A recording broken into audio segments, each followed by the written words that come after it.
What's up mga kamanman? Ayan, ito pa rin pinsan ko. Napakapangit. Kaya ito yung isang pinsan. Ay, nabala ko sana lumabas. Papakita ko sa inyo. Ayan. May ginagawa pala dyan. Ayan o. May ginagawa dyan. Ayan pala yung mga pinsan at tito ko. Ayan, hindi nila siya. Bala ko sana umuwi. Ayan yung bata, makulit. Ayun, papasok na ako sa bahay namin. Ayan. Tinanong ako ni Papa, pwede pa daw ako kumain. Ayan, pinakita ko muna yung kwarto ko sa inyo. Ayan o. Ang ganda.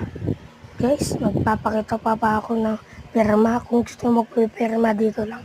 Guys, hanggang dito na lang. Dito na lang sa muli. Bye-bye!